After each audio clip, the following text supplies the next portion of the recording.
A partir deste momento, passamos a apresentar Doutrina Espírita, divulgando a Boa Nova.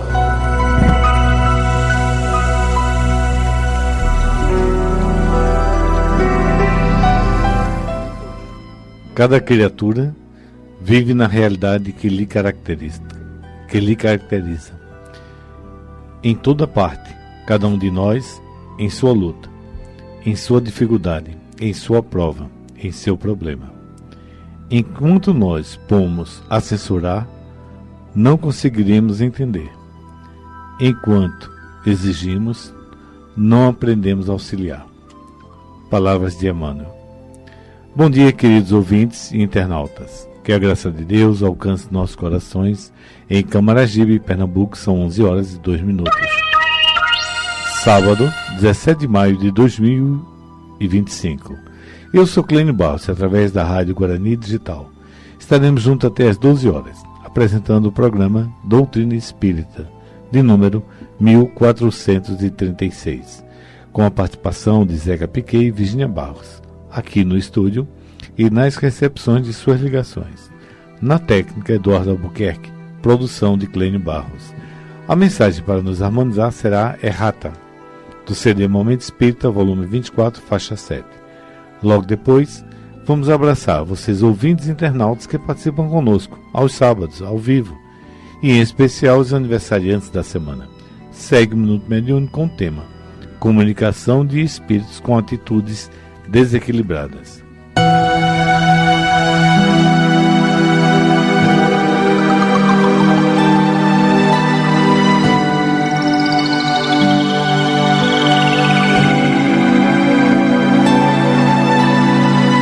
Minuto Mediúnico.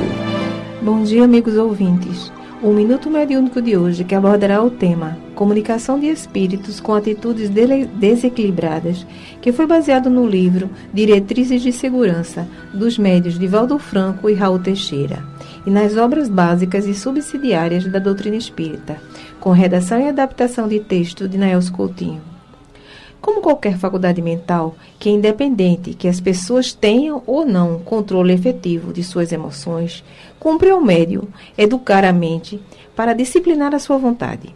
Essa vontade, quando impulsionada indisciplinadamente, pode levar o médium a expressar as mesmas reações ou desequilíbrios dos espíritos comunicantes. Porém, se esse médium tiver a sua força nervosa educada, não sofrerá o impacto dos espíritos comunicantes, que apresentarem atitudes desequilibradas. O escritor espírita Divaldo Franco, na obra supracitada, nos diz que é compreensível que, em se comunicando um suicida ou um espírito que tenha sido vítima de uma tragédia, não venhamos a esperar harmonia por parte dessa entidade em sofrimento. Nesse caso, poderá apresentar o médium o estertor ou convulsões em virtude do quadro em que o espírito tenha desencarnado. Nos adverte ainda Divaldo Franco: há, porém, certos cacoetes ou viciações que cumprem aos médiuns disciplinar, quando incorporados, pois tais atitudes nem sempre refletem o comportamento dos espíritos comunicantes. Conta Divaldo Franco que, no início do exercício de sua mediunidade, frequentou uma casa espírita em que todos os médiuns, antes de incorporar, bocejavam e choravam muito. Sua inexperiência de médium iniciante fez com que ele acreditasse que também deveria bocejar e também chorar. Era um Deus nos acuda, conta ainda que a médium principal dessa casa espírita, coisa que não é muito consonante com os ensinamentos da doutrina, somente incorporava depois de intermináveis bocejos e tosses que a levavam às lágrimas. Finalizando, afirma Divaldo Franco: é lógico que uma entidade sofredora nos impregna de energias perniciosas, advindo o desejo de exteriorizar pelo bocejo, que é uma forma de eliminar as toxinas, que podemos eliminar também pela sudorese, ou seja, pelo suor, e ainda por outros processos orgânicos. Em síntese, os médiuns têm o dever de coibir o excesso dos distúrbios e das atitudes desequilibradas das entidades comunicantes, controlando-se naturalmente. Uma postura equilibrada dos médiuns, além de equilibrar Os espíritos comunicantes faz com que eles respeitem os próprios médios como instrumentos de comunicação entre os dois mundos, o material e o espiritual. Pensemos nisso. Caro ouvinte, não sinta solidão, escute a Rádio Guarani, que continua semeando Jesus no coração do homem. Que brilhe a vossa luz e até o próximo sábado. Estamos apresentando Doutrina Espírita, divulgando a Boa Nova.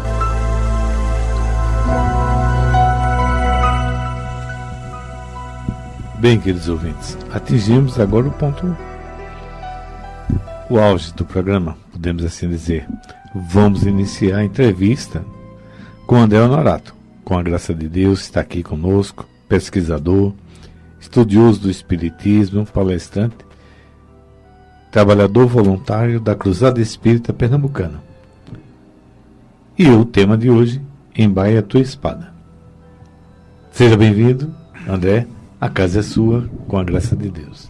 Muito obrigado, meu irmão Clênio. Antes de mais nada, desejar um bom dia, um bom sábado, muita paz e bênçãos, né, a todos os ouvintes da Rádio Guarani, a equipe que coordena os trabalhos do programa Doutrina Espírita, e agradecer mais uma vez, né, por estar aqui, pelo convite do nosso irmão Zeca Piquet e de toda a equipe, né, do programa Doutrina Espírita. Uma satisfação grande. Muito bem. Antes de iniciar o tema propriamente dito, nos fale dos trabalhos da Cruzada, como estão? A Cruzada Espírita, né, continua ali na rua Frei Henrique, no bairro de São José, número 30. Eu digo continua, né, porque é sempre um desafio, né, por conta de uma área, não é uma área residencial, é uma área comercial. É sempre aquela história que eu começo em toda palestra, toda reunião, explicando, né, o grupo, né, realmente todos moram distantes, salvo a exceção de uma pessoa, né, uma frequentadora, Dona Maria José, professora Maria José, mas também tem suas dificuldades, tal, mas está sempre nos apoiando. E a gente continua com as reuniões online na segunda-feira, das 20 às 21 horas, né? É uma reunião através do Google Meeting, né? Eu deixo sempre o canal aberto e até externalizo aqui a vocês que tiverem interesse, passo um zap para o 999720144, pedindo o acesso, que a gente encaminha na mesma hora, tá certo? É um acesso aberto, que as pessoas podem participar como se fosse uma casa espírita, realmente na rua ali você entra, né, e sai a hora que quer. Nos sábados, agora nós estamos com 2 sábados, aí é presencial, né, no segundo e quarto sábado. E normalmente a gente, esse ano, nós ampliamos um segundo para o quarto sábado e criamos também aquela coisa de, a última reunião a gente faz um comentário, né, que é um bate-papo. Né? Então até agora a gente não levou um orador, um palestrante de fora para fazer uma palestra, segurar ali aquela hora e meia que a gente passa nessa reunião, porque é uma reunião realmente para uma troca de ideias, deixar as pessoas mais à vontade. Claro que a gente vai começar a dar um ajuste, vamos levar alternadamente algum convidado para fazer uma palestra, mas lembrando sempre que esse convidado no sábado é diferente da reunião online, a gente vai querer que ele fique, digamos assim, à disposição para que os presentes ali façam perguntas, haja uma interação maior sobre o tema tratado naquela tarde. Então a gente está se organizando, está se É uma modulação bem diferente, né? É porque a gente precisa motivar as pessoas a estudar. Perfeito. Né? E eu digo assim, a gente também estudar, porque a gente às vezes pensa que sabe quando começa a ver, começa a surgir, principalmente, né, aquelas pessoas que parecem contraditores, né, da doutrina, né, a gente começa a estudar e vê que em muitos dos casos eles têm fundamento, né, para fazer aquela crítica, e quando a gente vai atrás, estuda como eles estudaram, a gente percebe que de fato aí tem razão. Né? Não vou entrar em detalhes aqui para não polemizar, mas há muito a gente aprender também. Então é preciso, né, principalmente, começar a se estudar Kardec. Né? Perfeito. Não tem como você dizer, eu sou espírita sem conhecer Kardec e a obra de Kardec. Né? As casas espíritas, em sua grande maioria, basicamente só conhecem 2 obras. E olha, né? Conhecem de leituras esporádicas e alternadas. O Evangelho segundo o Espiritismo e o Livro dos Espíritos. Para estudar Kardec, só de Kardec, da Lavra de Kardec, são 23 obras, né?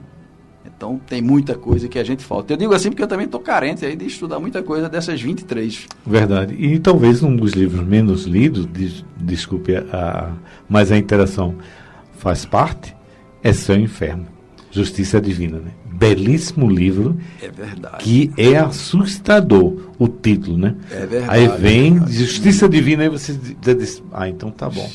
Agora, quando começa a estudar, não só ler, como nos toca, né? Com certeza. Que profundidade, cara. Você que estudar o livro do Céu e Inferno e depois for ler as obras de André Luiz, você já vai muito, muito bem embasado. Inclusive para questionar certas passagens ali. Claro, são 2 momentos, né? São 2 momentos. Isso. E que há muita novidade nas obras de André Luiz, que inclusive, né, no lançamento nosso lá, né, primeiro trabalho, quando o Chico recebe, né, da espiritualidade desse trabalho, é sabido através, né, dos noticiários, né, espíritas, né, que passou um bom tempo engavetado, porque isso. A própria direção da federação não admitia aquela, né, criou-se realmente divisões ali, mas depois foi se checando, foi vendo que a coisa flui e tal, mas ainda tem muitos pontos que ainda cria-se polêmica para aqueles, né, aqueles críticos do movimento espírita, né, oficialmente constituído, né? Mas é preciso estudar Kardec para a gente poder ter essa base. Isso é muito bom de ouvir e sentir essa nossa realidade, a necessidade do estudo, é porque tem alguns ainda pensam assim, vamos modernizar o espiritismo. Eu acho que a modernização chama-se estudar Kardec. Exatamente. Eu tive um mês passado, mês de abril, né? Tive um convidado lá na Cruzada Espírita, online, na segunda-feira online, que ele é 10, o professor Mário Ribeiro, né? Um abraço para ele. Se não nos ouvir agora, vai ouvir na gravação que fica, né? Isso. E é um professor da Universidade Federal, da área de Biologia. E justamente sobre isso, porque era tanta pressão assim, eu não me sinto, digamos assim, capacitado para opinar. Então era justamente sobre aquela da criação, né? Logo no começo ali, dos primeiros, né? Da criação primária, aquela coisa toda. E da geração espontânea, as conversas em torno dessas questões, eu acho que vai até 41 a 46, se não me falha a memória. E ele fala sobre isso. E o tema que nós demos é o seguinte, é preciso reeditar o Livro dos Espíritos, se não me engano, né? Mas é mais ou menos sobre isso. Se haveria necessidade de fazer uma reedição, uma revisão, né? E eu já tinha essa resposta, mas foi muito bom por ele, porque a gente faz o seguinte, a gente quando vê grandes autores em todas as áreas do conhecimento humano, principalmente do conhecimento científico, se você for entrar na física, se você for entrar na química, né, na área biológica, na psicologia e psiquiatria, né, quantas obras e quantas pessoas de nome ainda fortes, né, no momento atual, como por exemplo Sigmund Freud, né, mas quantas críticas também ao longo dos anos a obra, o trabalho de Freud não recebeu e recebe ainda hoje. Seguidores dele naquela época, como o próprio Gustav Jung, né, Carl Gustav Jung, era um discípulo, era um aluno, né, que acompanhou aquele trabalho inicial. Depois se afasta, cria uma outra metodologia muito louvável também, né, até um link maior para o nosso pensamento, né, espiritualista, né, saindo um pouco mais das realidades da matéria que Freud foca. Mas nem por isso, né, ninguém quis esquecer as obras de Freud e reescrever o que ele escreveu. Não, o que ele escreveu está ali, um registro histórico e com muita informação para ser bebida, né? E você ir lá constantemente fazer comparações, ver que se está havendo desvio de rota. O próprio Kardec era uma grandeza espiritual, que é uma grandeza espiritual, e a humildade de dizer que aqui foi dado os primeiros passos. Outros virão para complementar essa obra e ela vai estar sempre, sempre crescendo, evoluindo, né? Assim como as ciências, as demais ciências, né? Então não tem como parar. Hoje a gente parou porque é aquela tecnologia, aquele conhecimento que nós temos que vai até ali. Quando nos instrumentalizarmos, quando abrirmos mais a mente, vamos ter condições de entender e caminhar mais adiante. E quando ele coloca isso, né, fortemente, quando ele diz: quando o espiritismo dissociar da ciência, deixe o espiritismo, siga a ciência. Exatamente. Então, temos muito que aprender, de fato. Com certeza. Falar em aprender, vamos ao professor.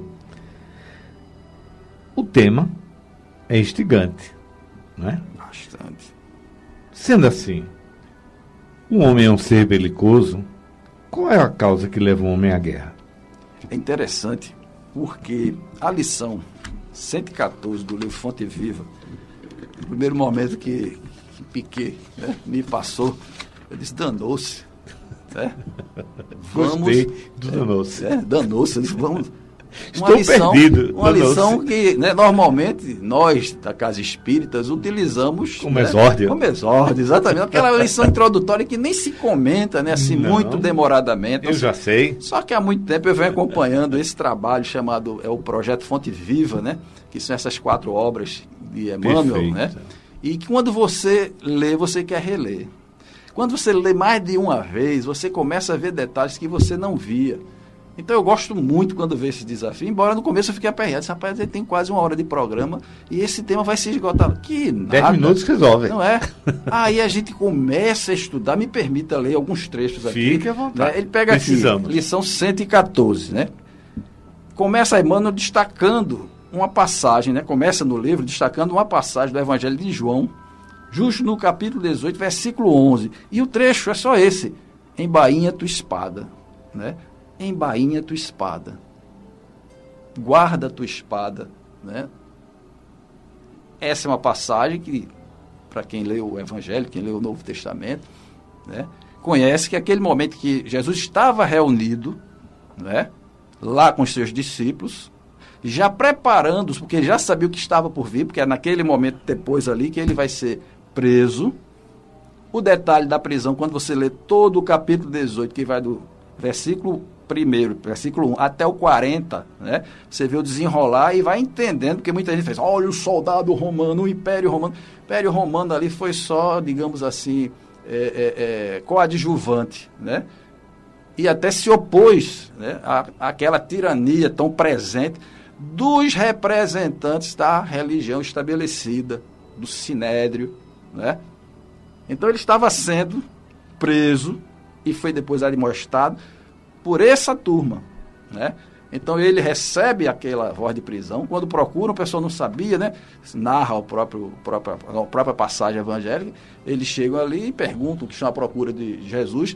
2 evangelhos, né? Se eu pegar o evangelho da tradução mais protestante, né? Que é o evangelho, a Bíblia de Almeida, né? Do tradutor Almeida, ele não vai mencionar o beijo de Judas identificando Jesus, né? Mas sim a pergunta daqueles seguranças particulares lá, né, de Caifás, né, que vai ali acompanhando aqueles representantes do Sinédrio e que procura Jesus. E Jesus prontamente, estou aqui.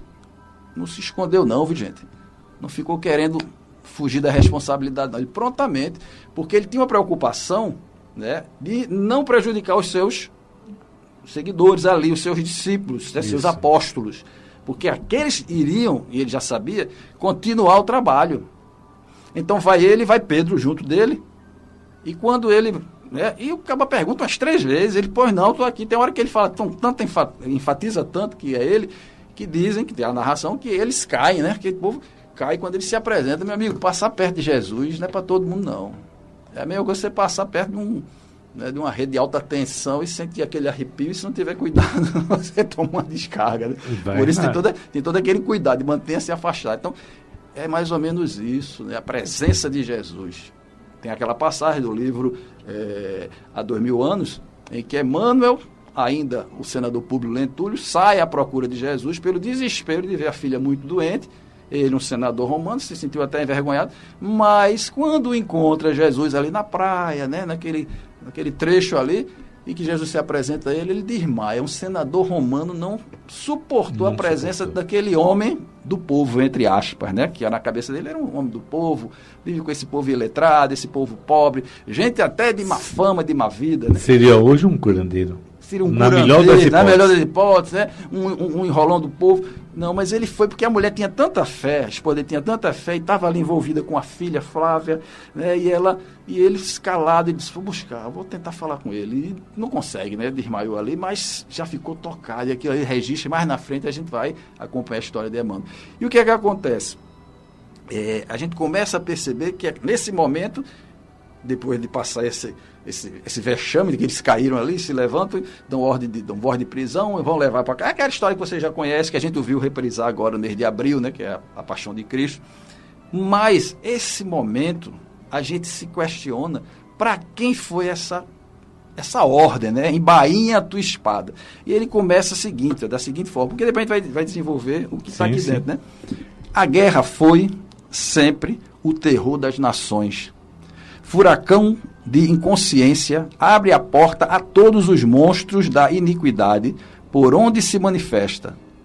O que a civilização ergue ao preço de séculos laboriosos de suor, destrói com a fúria de poucos dias.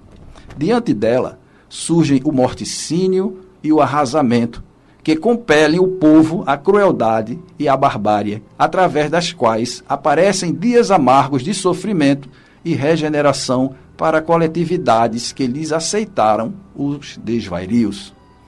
Ocorre o mesmo dentro de nós. Nesse ponto ele faz é o chamado ponto de inflexão, né? É quando muda assim do macro, da comparação macro do que seja a guerra, para trazer essa realidade para as nossas guerras. Isso. Né? Para as nossas guerras. E ele diz, ocorre o mesmo dentro de nós quando abrimos luta contra os nossos semelhantes ou contra os semelhantes. Eu vou parar por aqui para a gente não se delongar, mas depois a gente continua e eu vou até marcar aqui que a gente vai concluir a leitura. Isso. E deixar a Cleide para fazer já as suas perguntas. Ele já fez, mas eu vou pedir para ele repetir, por favor. Pronto. A questão é, o que leva o homem? O homem é um ser belicoso, quer dizer, e aí você vê Emmanuel trazendo para a realidade de cada um de nós. Quer dizer, nós somos responsáveis pela guerra? Faz sentido isso?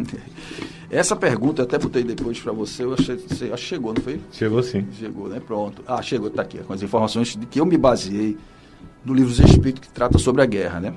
As questões 742, 43, 44, essas três principalmente. As outras duas é muito específica ali, fugiu um pouco do nosso tema aqui. Mas Kardec, tá, pergunta, né, na questão 742, né,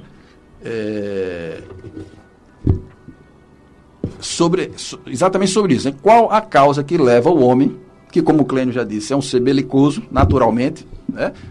Não vai dizer que não, porque é. Agora eu vinha para cá, ali nessa principal de Camaragibe, vinha um motoqueiro e o caba vinha no carrinho trocando de faixa, né? E quase derruba o motoqueiro encostou, já quase que saiu uma confusão, bem pertinho de mim assim, eita rapaz, né? Só olhando. É o tema. É o tema, né? Eu estava só ilustrando o tema. E muitas vezes isso acontece com a gente, porque, não sei se vocês lembram, que o pessoal mais antigo deve ter assistido esse filme da Disney, que era Pateta. Perfeito. Quando saía, né? Saía de casa e pegava o carro, e se transformava num monstro, né? É discussão, é briga. E a gente começa a entender que não difere da gente não, que é exatamente isso. Eu lembro de uma história que Haroldo Dutra, né? Haroldo Dutra, que é uma referência hoje no movimento espírita nacional, ele estava contando que o cara fechou o carro dele, ele já se aproximou, baixou o vidro para xingar, e o filho dele, papai, né? Chamou a atenção dele. E se esse aí for um daqueles que assiste suas palestras, ele fechou o vidro e parou, né? De alguma forma ele parou, né? Não foi da maneira mais nobre, né? Porque ele pensou assim, foi mais da vaidade, é verdade, né? Mas poderia ser, não, por que eu fazer isso? Né? Então a gente já sai armado, realmente, ser humano. E aí, por quê? Por que das guerras? Se você for buscar, né? Vou trazer aqui um entendedor de geopolítica, né? Um doutor em ciências políticas e que vem nos trazer, ele vai dizer mais ou menos o seguinte: as possíveis, né? Aqui, por exemplo, as possíveis causas, né? Disputas territoriais, né? Muitas guerras ao longo da história foram travadas pela posse. O que está acontecendo hoje aqui não é só por disputas territoriais, né? Hoje é menos, hoje tem estratégias militares, políticas e econômicas muito fortes. Mas a guerra da Rússia e da Ucrânia, né? O que foi que a Rússia fez? Entrou em territórios ucranianos que ela disse que isso aqui já foi nosso, isso aqui é nosso. Aqui, né? Você fez parte também da nossa antiga União Soviética, né? E o sonho do atual presidente da Rússia era reconstituir aquela União Soviética, muito improvável, né? Territorialmente, mas também uma reação contra o avanço das forças ocidentais, né? Ou seja, da OTAN, como ele me fala, estava se aproximando demais. Então a gente fica sem saber quem tem e deixa de ter razão e prefere ficar caladinho. Mas a gente não pode ficar calado com relação às atrocidades que se acontecem nas guerras. Né? Essa é uma questão que ora você está a favor de um, a favor do outro. Não, tá certo, o Zelensky foi lá, ficou que nem um menino, né, no meio lá de Trump e do vice-presidente, tomando puxão de orelha, quando esperava receber um apoio. Aí você vai para o Putin, mas Putin tem razão, porque, poxa, estava todo mundo voltando às armas, daqui a pouco está invadindo a Rússia, né? Aí seria ele a sofrer e depois reclamar nos tribunais internacionais que estão ficando sem voz, né? Então a gente é complexo. Mas independente desses detalhes macros aí, né? Existe a vida dos inocentes aí no meio. E vamos dizer, inocentes do ponto de vista terra-terra. Né? Também não vamos passar a mão e justificar porque fizeram alguma coisa no passado e tem. Não, nós temos que nos comover, nós temos que nos mobilizarmos para reduzir a dor do nosso irmão que sofre hoje, independente do quem ele foi lá para trás. A gente entende para não desistir, a gente entende para não achar que Deus é injusto, que ninguém sofre, né, sem ter porquê. Mas é um convite à ação, principalmente nós espíritas. Está sofrendo, como eu vi uma vez, um grande espírito, um estudioso, uma vez fez, não, aquele povo lá em Gaza está sofrendo, porque no passado, em vidas passadas, foi tudo bem. É karma. É karma, e eu vou cruzar os braços. Aí a gente passa por uma outra guerra atual, né, que está sendo aí noticiada, né, e vai ficar nos relatos da história como uma pior genocídio que já aconteceu no planeta. Pode uma coisa dessa? Até maior do que foi naquele período da Segunda Guerra. Muitos observadores estão fazendo essa colocação e que muita gente deve estar a mão na consciência. Então, quer dizer, é preciso ter cuidado. Então, muitos dizem que era a respeito disso, né? A questão territoriais, conflitos ideológicos, religiosos, é verdade, né? Interesses econômicos é sempre por trás. Interesse econômico está sempre por trás, até das defesas ideológicas, né? Nacionalismo e expansionismo também está, o expansionismo dentro da questão territorial, né? Instabilidades políticas, aí às vezes tem guerra mesmo, o país vai e apoia aquele grupo que está se revoltando, se rebelando contra determinados mandatários que não querem sair dali, não querem respeitar todo um regimento que você, poxa, trabalhosamente juntou-se e deu a diretriz. Hoje nós temos aqui um estatuto, nós temos a Constituição, nós somos hoje uma democracia e a gente pactuou aqui, ao longo dos anos, que vamos trabalhar a partir dessa Carta Magna aqui, né? Quando Jean-Jacques Rousseau, né? Quando outros pensadores, outros filósofos chamados contratualistas, né, começaram a falar sobre o contrato social, era um pacto, né, tácito que havia entre os povos e depois se tornou concreto para que se vivesse em harmonia, porque senão você não sabia o que é de quem, até onde você pode ir sem prejudicar o outro, porque na época era a lei do mais forte, como bem coloca os espíritos para Kardec, né? Corrida armamentista, a maior indústria que mais fatura no planeta, primeiro lugar, disparado, é a indústria de armas. Se a gente fizer essa sua análise, se a gente for para a matriz do problema e lembrar os homens da caverna, né? Isso. Tinha aqueles que eram coletores e aqueles que tentavam, de uma forma rudimentar, plantar, pescar, ou o que fosse. Isso. Né? E a motivação era a mesma. Quando você estava se dando bem, vinha alguém, levava a sua colheita, exatamente, levava as suas mulheres, levava seus filhos. O interesse mesmo, a cobiça. Exatamente, desde sempre. Né? Desde sempre. Quer dizer, não muda muito se você fizer uma introspecção. Quais são as motivações? Continuam as mesmas. As mesmas. E aí Kardec... Só o veículo é que está mudando. Exatamente. Você via, né? De caçadores e coletores, ou seja, de nômades grupais, né? O homem começa a perceber, né, que pode, digamos assim, se fixar em determinadas regiões, com o advento da agricultura, que diz que foi uma atividade inicialmente puramente feminina, as mulheres que começaram a cuidar. Isso ajudou a fixar, né, aquele grupo em um local, em determinado local, e depois via a necessidade de se proteger aquele local. E a partir daí, né, mais adiante, os conflitos, os interesses, a lei do mais forte, né, e depois o estabelecimento de regras. Uma Constituição de um país, né, é uma regra aceita, tá certo, democraticamente, tá, que nós sentamos e, através dos nossos representantes, eles discutiram e chegaram àquela conclusão. Qualquer mudança ali é preciso novos encontros, novas assembleias para se definir, para se fazer as mudanças, as emendas constitucionais para dar uma nova diretriz. A nossa é muito extensa, a nossa Constituição é muito extensa, são vários artigos. Dizem que a Constituição norte-americana é muito resumida, em relação à nossa é quase nada. Mas hoje sofre, tá certo, o achinque, né, de pessoas que estão no poder e esquecem a Constituição e acham que são donos. Não pode, tem lá as regras. A mesma coisa você chegar na casa espírita e querer fazer suas mudanças porque você é o novo presidente. Existe um estatuto, toda casa espírita constituída, né, legalmente, ela tem um estatuto.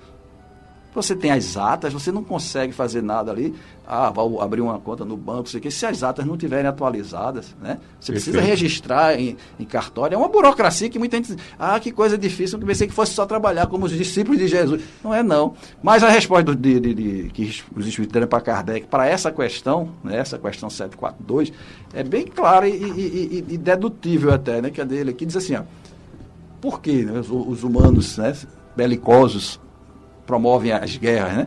Predominância da natureza animal sobre a espiritual e a satisfação das paixões. No estado de barbárie, os povos só conhecem o direito do mais forte, e é por isso que a guerra, para eles, é um estado normal. À medida que o homem progride, a guerra, né, se torna menos frequente, porque ele, o homem, evita as suas causas e quando ela, a guerra, né, se faz necessária, ele sabe adicionar-lhes humanidade. A gente pensou que estava indo para aí, né? Porque depois da Primeira Guerra já se pensou muita gente morreu, muita gente ficou preocupada. Mas num espaço de tempo até curto, tivemos uma Segunda Grande Guerra, né, até muito mais, digamos assim, sanguinolenta, tá certo? E com muito mais mortos. E que se fecha aquele conflito com a destruição de 2 cidades através de um armamento bélico poderosíssimo, que até então ninguém conhecia os seus efeitos, que foram as bombas atômicas em Hiroshima e Nagasaki, né, dizimando milhares de vidas ali e deixando um legado para a posteridade absurdo. Né? Absurdo. Então travou-se ali, né, que na música de Gilberto Gil, A Paz, ele diz assim... A paz fez uma baita revolução. De uma bomba sobre o Japão, fez nascer o Japão da paz. Veja, o Japão era aliado no eixo ali, né, com a Itália e a Alemanha. Foi um dos últimos a aceitar a rendição, mas já havia dito que havia interesse de se render. Mas a bomba estava pronta, vamos mostrar o poder para o mundo, porque a gente vai se estabelecer como poderoso do mundo. E foi autorizado a detonação dos 2 artefatos, né? E fez nascer o Japão da Paz, na conclusão do poeta Gil, né, Gilberto Gil, é porque a partir dali tiveram que vir os contratos de paz, mas à custa de quantas vezes? Isso é uma licença poética. Uma licença poética, exatamente. Então é isso, né? É a barbárie que ainda habita e que a gente viu que a gente não está tão distante do que foram os coletores, caçadores que Clênio citou, né? Exatamente. Agora vamos pensar o seguinte, quando Jesus coloca que tens que dar a outra face. E mesmo assim, ele também chega a colocar que também não devemos ser refém. Devemos proteger as nossas vidas. Né? Não está cerceado. Como é que a gente pode entender o Jesus que diz justamente embanha a espada, oferece a outra face, e, por outro lado, que a defesa não está imobilizada. Devemos, sim, defender a nossa vida. São 3 pontos isso aí de reflexão. É muito interessante, porque a questão da chamada... tem até, né, um reconhecimento legal quando você pode, chegando até tirar a vida de alguém, alegar legítima defesa e comprovadamente for, né, visto caso, isso, né, for o caso... você muitas vezes é absorvido, né?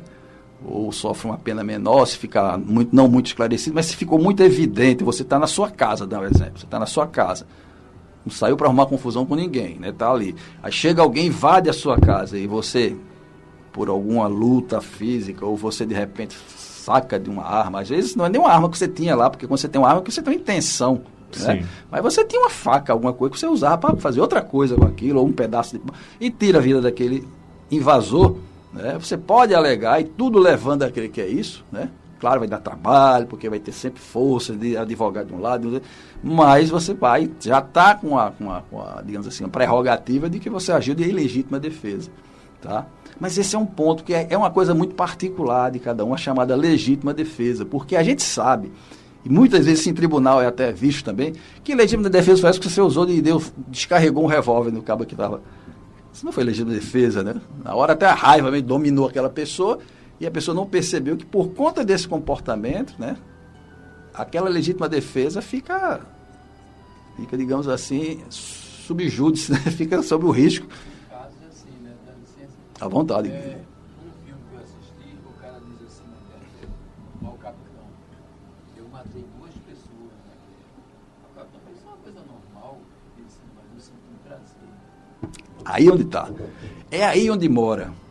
Porque quando você faz, né, uma atrocidade e aquilo, sabe, não foi digerido certo, dói, vai lhe incomodar durante muito tempo, talvez até séculos, né? Precisa ser trabalhado isso. Mas eu digo séculos porque o espírito é imortal e carrega às vezes essa culpa, né? E vai ser preciso trabalhar, e para isso ele vai entender que ele tem que fazer do outro lado para desfazer aquilo, né? Porque toda imperfeição ela só se esvai quando nós construímos, né? Quando nós adquirimos virtudes, né, de mesmo poder e valor e sinais contrários para eliminar aquela imperfeição, né? Isso é o que a gente aprende, né? Mas vai carregar, porque uma pessoa que já tem a vontade de ser um ser humano melhor, ser um espírito mais, digamos assim, esclarecido, né, menos complicado, né, isso pesa. É que você vai dirigindo para o seu trabalho ou para o seu lazer e de repente você atropela alguém. Ora, a gente sabe que tem pessoas que faz isso, né? Vê um grupo de pessoas assim, não quer nem saber, está na frente, joga com satisfação. Tem sempre, cada um, né, vai ser analisado por ele primeiramente e por quem esteja observando acima deles, né, por aquele sentimentozinho ali, né? Ainda mostra o quão inferior nós somos. Se isso acontecer com qualquer um de nós que já estamos estudando a doutrina espírita, são sinais de alerta, porque não é à toa que a gente está aqui nesse mundo e nesse momento tão conturbado. É para que a gente aproveite, pessoal, de fazer justamente o auto-reconhecimento, saber, porque hoje tudo é permitido, né?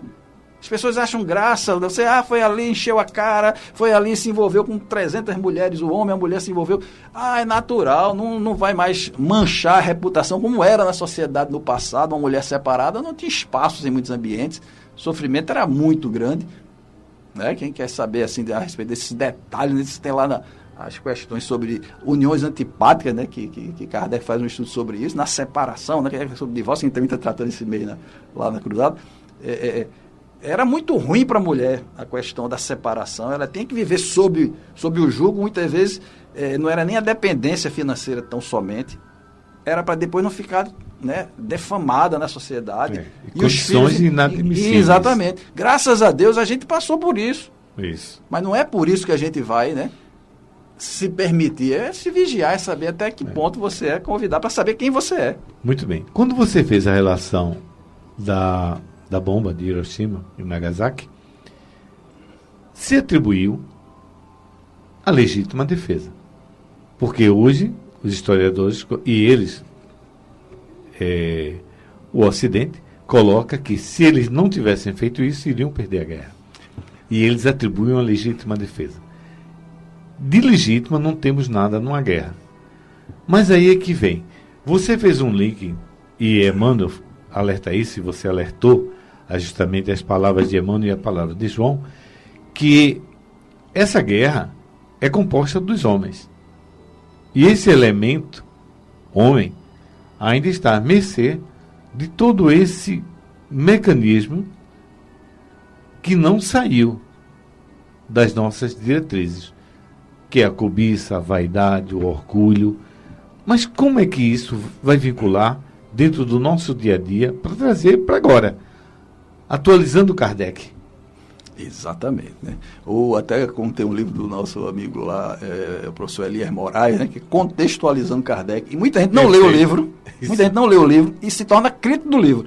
Eu tenho um livro, eu conheço o professor Elias Moraes, acompanho o professor Elias Moraes, Tá certo? Tem coisa que eu digo para ele assim, olha, eu gosto muito do que você fala, porque me faz pensar, embora eu não concorde com tudo que você fala. Você disse. E isso aqui é o bom.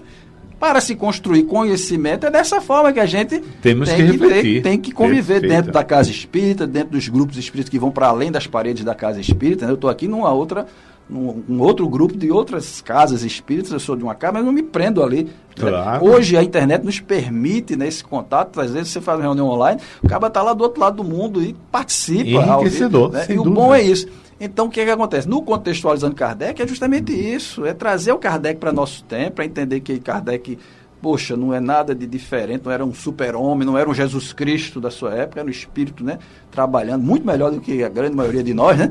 Mas também era um espírito em processo de crescimento, tá certo? Não era o super-homem, o espírito perfeito, tá? Era o homem da sua época, que condenam, criticam Kardec por ser racista por conta de um artigo que ele retrata e comenta, não é nem dele, né? Que ele comenta lá na Obras Póstumas, né? A Teoria da Beleza. Isso. Enfim, são coisas que precisa estudar para a gente poder entender. Mas o que é que acontece com relação a isso? É o egoísmo. A lição que nós começamos a ler em Bahia, a Tua Espada, né? Ela se desdobra nisso. Essa primeira parte, nós estamos falando aqui das guerras como um todo, que motivam grupos a se guerrearem entre si, e a gente mais do que nunca hoje, acompanhando várias frentes, várias opiniões, porque no passado a gente tinha, sei lá, 2, 3 redes de televisão, um jornal extremamente tolhido, né? Dizer, olha, não pode falar mais assim, não sei o quê, porque vai tomar muito tempo aqui, vai deixar sem espaço nossos patrocinadores, enfim, tem toda uma censura e uma sanção ali para que haja alimento. Hoje não. Hoje tem canais que passam aberto o dia todo, falando muita bobagem, mas também falam muita coisa interessante. A questão da guerra, por exemplo, só para eu fechar a questão da bomba, né? Muita gente, muitos estudiosos da Segunda Guerra, dizem que já havia sinalização concreta do Japão de rendição. Isso. Aquele filme que passou, foi sucesso, ano passado, ano retrasado, acho que é Hockenheimer, sobre o criador da bomba atômica, né, que depois entra numa crise de existencial, né, por conta disso. Sem dúvida. Inclusive sofreu consequências muito grandes, até porque pensaram que ele tinha sido bandeado para o lado, né, o lado do comunismo, né, o russo, aquela coisa toda, porque foi, enfim, e ele sofreu porque aquilo doeu nele, mostrou que era um espírito que já tinha um entendimento, que empolgou-se, né, pela possibilidade do poderio, disse, eu sou um homem poderoso, eu tenho aqui um grupo que está trabalhando, e aqueles quiseram ver como é que funciona, inconsequentemente. Então, quando a coisa entrou para a área política, bota que a gente, quando acontecer, a gente vai ficar forte, muita gente vai respeitar a gente. Hoje, muitos países têm esse artefato e há um respeito armado por conta disso. Há o medo. É o medo, né? Não é o respeito. Há o medo, né? Então um tem um medo do outro e fica, né? Fica aquele respeito. Isso é um ponto. Então essa é a parte do começo, os primeiros parágrafos da lição 114 do livro Fonte Viva. Perfeito. Na parte seguinte, que é onde Emmanuel foca com muito mais veemência, é trazer essa realidade para a gente, né? Para o indivíduo, para o espírito enquanto individualidade. Né? A espada, o que seriam as nossas espadas? O que seria a sua espada, Clênio? Lembrando que, nesse contexto que ele cita aqui, a espada não é um mero instrumento que pode ferir. Isso. Né? O mero instrumento físico ali é feito de metal, tal, que tem aquelas características. Não. É tudo que a gente possa portar, que possa ferir, trazer malefício a alguém. Qual seria um exemplo? Não digo que você tenha, mas que você vê assim, André, isso aqui seria um. Olha, o que me Agora vem... eu inverti, eu gosto Vamos à resposta. O que me vem à memória é aquela passagem de Jesus, Raca, que ele chama a realidade a importância do bem viver, do relacionamento. É muito difícil. E ele coloca que quem chamar o outro de louco vai para o fogo do inferno. E Raca era uma expressão que ele combateu desde o início. Então, quando você nos traz para cada um da gente, a gente vê o que é que nos apetece, o que é que nos fere, o que é que faz com que a gente perca o senso, não é? E aí tem um ditado que é muito comum no Nordeste, antigamente se dizia, né, como a gente está depois dos 15, Isso. Aí coloca assim, eu sou uma moça, desde que não pise nos meus calos, que aí eu viro bicho. Veja que hoje não se pode dizer mais isso, mas veja a profundidade de um ditado. a inconsequência dos seus atos. Quer dizer, o que faz com que eu perca a minha tranquilidade? E aí atribuo que a perda da minha tranquilidade foi aquele vizinho que passou na minha porta, não é? Que eu dei bom dia e tal dia ele não respondeu, ele não ouviu, o que for, mas eu atribuo que toda vez que eu vejo, eu perco a tranquilidade e perco até meu dia. A intolerância. Não sei se respondi. Respondeu. Exatamente. Então você vê, era uma expressão raca, que segundo, né, a passagem evangélica, que o próprio Kardec explicando, era comum, era pronunciada cuspindo-se de lado, ou seja, você estava se dirigindo à pessoa dizendo que ela era desprezível, que não merecia nem estar na sua presença. Perfeito. Né? Aí você dizia raca para aquele seu irmão ali, né, seu próximo, e cuspia de lado. Então aquilo ofendia de tal maneira. Então é uma espada. Não precisou instrumento metálico, pontiagudo, não. Era uma espada. Quer ver outra espada que a gente às vezes não controla? É a nossa língua. Para fofocar, para maldizer. Né? Porque fofoca é uma coisa e maledicência é outra. Né? Fofoca a gente está aqui. Mas você já pensou? Piquet está pintando o cabelo. Né? Essa é venenosa. Já eu não faço isso. Né? Nem eu, né? Nem eu. Fazer mais o quê? Eu não faço. Né? Clênio e eu somos pouca telha. Então o que é que acontece? Para quem só está nos ouvindo, né? Então o que é que acontece? A nossa língua é uma espada afiadíssima. Né? E quando a gente maldiz, né? Nem aquela história, né? A gente pegou, como o Chico uma vez, né, deu esse exemplo, você pegar uma carta e rasgar em vários pedacinhos pequenos e jogar ao vento. Depois faz, não, vá agora e pegue tudo e cole. Né? É você falar mal de alguém, sem ter fundamento, e mesmo que tenha, porque você não sabe, você vai dizer suas palavras ali, não sabe o que aquilo vai atingir. E a partir daí, se estabeleceu pontos belicosos entre duas pessoas. E aí depois você pergunta, mas por quê? Né? Presta atenção, embainha a tua espada, ou seja, contente. Né? Um outro detalhe, que eu gostaria de ter falado logo no início, mas a gente conversou e a coisa se empolgou, mas a gente volta, é sempre tempo, né? Porque o tema é o mesmo. Isso. É sobre essa passagem, sobre vários aspectos que a gente viu. Do ponto de vista de Pedro, né? Essa passagem do Evangelho de João, falando, né, da ordem que o Cristo dá para Pedro embainhar a espada, dá a entender, e no próprio Evangelho passa em versículos anteriores, de que Pedro andava armado. Isso. Pedro andava armado, ele tinha uma espada com ele. Alguns adaptadores, adequadores para o teatro, para o cinema, assim, pegam essa imagem, passa muitas vezes Pedro tirando, né, de Malco, né, que é aquele segurança lá do Sinédrio. Centurião, né? O centurião seria do Império, né? Ele é do templo, ele é um segurança lá do templo, um segurança particular do templo, né? Ele vai lá e tira de Malco, né? O nome do cabo era Malco, tira e vai e fere a orelha.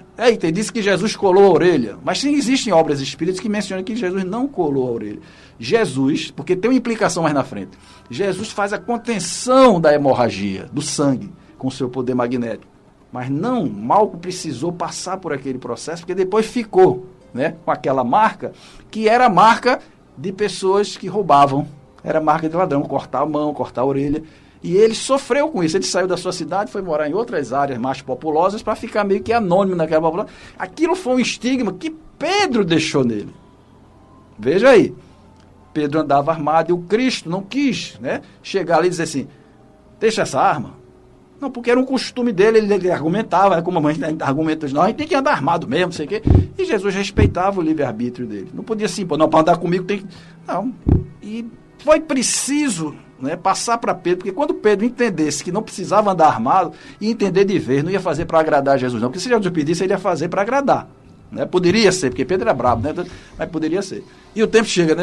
Eu estou achando. Meu querido, eu não vou nem poder me estender. Mas, nessa segunda parte, para a gente terminar aqui, me permita, começa Emmanuel trazer para a gente, né? Ele bota aqui, ó, sustentando, ó, ocorre o mesmo, falou da guerra como tudo lá, né? Ocorre o mesmo dentro de nós quando abrimos luta contra os semelhantes, sustentando a contenda com o próximo, destruidora tempestade de sentimentos nos desavora o coração.